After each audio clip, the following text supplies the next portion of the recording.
Our politically incorrect segment tonight, alt-right provocateur Milo Yiannopoulos was set to be a keynote speaker at CPAC this year, but his invitation was withdrawn on Monday after a video emerged of Yiannopoulos appearing to defend pedophilia. Following this revelation, publisher Simon & Schuster announced they were canceling the upcoming release of Milo's book, and yesterday Milo resigned from his position at Breitbart. Now, the videos are jarring, but take a listen for yourself what he said.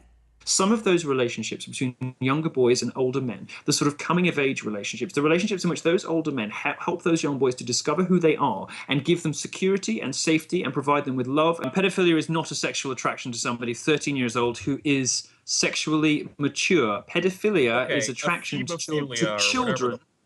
children who have not reached puberty. With me now, White House correspondent with Gateway pundit Lucian Wintrich. Lucian, hi, how are you? Hey, how are you, Liz? Looks like you're having fun there at CPAC. Lucian, this is kind of a serious topic, though. I've defended Milo Yiannopoulos in the past for a lot of his provocative behavior, for his offensive jokes, you know, for his right to free speech, to say and do politically incorrect things, to bust down political correctness on campus. And even at various times when I haven't agreed with exactly what he's said, I've defended his right to say it. But this is a whole different thing. I mean, this makes me heartsick in a way because, I mean, it's indefensible.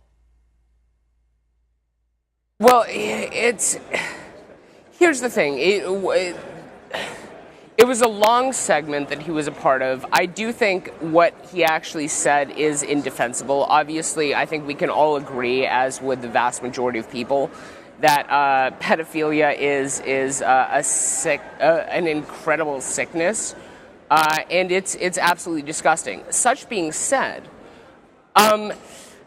Milo was a victim of it seems to me, and I've known him for a while, multiple pedophiles.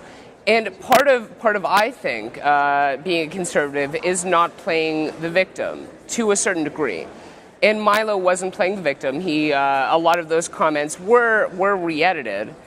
He essentially said, well, you know, I'm not the victim because I was the predator, despite these other I understand that. I watched his press ages. conference. I watched his press conference. I listened to what he had to say here. He apologized. But he apologized, right? He apologized for his flip use of words here. He apologized if he offended other victims because he said that as a victim he thought that gave him carte blanche to handle it in whatever way he wanted to, and he wasn't thinking about it. So he apologized for being thoughtless. He didn't really apologize for what he had to say, and I understand that he blamed it on somewhat deceptive editing. Lucian, I listened to the whole thing. I mean, this is not deceptive editing. When he said some of those relationships between younger boys and older men, the sort of coming-of-age relationships, the relationships in which these older men help those young boys to discover who they are, give them security and safety, and provide them with love and a reliable rock when they can't speak to their parents, some of those relationships are the most life-affirming ones.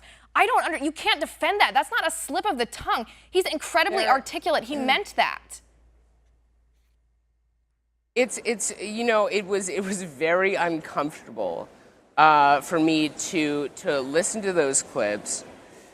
Such being said, I mean, I personally, and unless I've heard otherwise, I don't think you were either. And to go through something like he's gone through, I don't know how I would respond. And so I'll give him the benefit of the doubt. But from what I know about him and from knowing him as a person, I don't know. I think that he was trying to rationalize what happened to him when he was younger.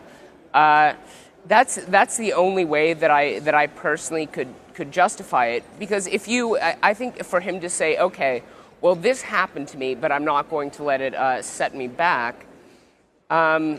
And I mean, obviously, I understand what you're saying, and all my compassion. I understand, and like I said at the beginning, this makes me heartsick because he is a victim of sexual abuse. I mean, the terribly offensive joke that he made about, you know, the pedophilia within the Catholic Church, that scandal, you know, that makes me want to cry. It's absolutely horrible. There's nothing. I feel helpless in that situation, as so many of us do, in being able to heal the damage that victims of child abuse, sexual abuse, have suffered, but that isn't a justification, that isn't rationalization for perpetuating that cycle, even if it's just in words. And Lucian, I want to ask you about this particular quote. This perhaps was the most troubling of all the quotes for me.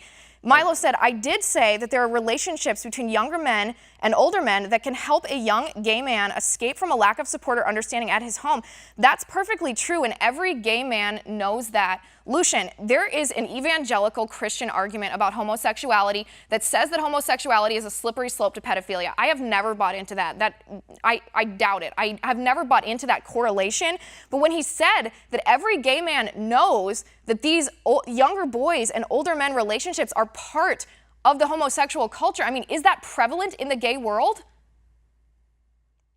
Absolutely not. Absolutely not. And here's the thing, as another gay guy, first of all, I'm very upset that he was disinvited from CPAC, but what I personally believe, and I haven't been proven wrong yet, is that he was trying to rationalize his own experiences, that he had these traumatic experiences, and he was grasping essentially at straws, trying to rationalize what happened to him when he was younger.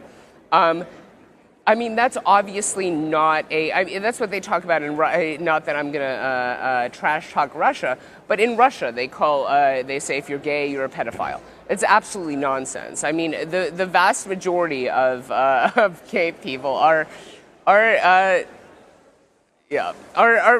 grounded people who, I mean, I'm in a relationship and with somebody Lucian, also that's around what my I've age. assumed. That's what I've assumed. I would have responded in the same way that you just said, that correlation is nonsense until this point when he said every gay man knows Liz, that. I think because he's trying to, I think he is, and I hate playing, because I got a B- in psychology in high school, or college, but I hate playing the psychologist, but I really do believe that Milo was trying to rationalize his own experiences by pretending that it's a norm, and it's absolutely not a norm.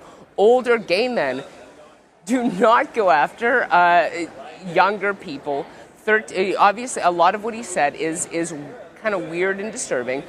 Such being said, I mean, I think he was working with the framework that we all work in. No, I understand what you're saying. You're saying that he was trying to rationalize what happened to him. Yeah. And like I said, all my compassion goes to him because of what he experienced. I just don't think that kind of rationalization justifies, trying to normalize relationships between, even if someone has hit puberty, like you said, it doesn't rationalize that. It's just as vile. It doesn't necessarily have to do with the quote-unquote maturity of your sexual organs. It's still a child. It's still disgusting. And if it were in a heterosexual way, a 29-year-old man with a 17-year-old girl, society would reject that, and we should reject that in homosexual culture as well. Lucian, I do appreciate you coming on the show. Thanks for being willing to have this discussion.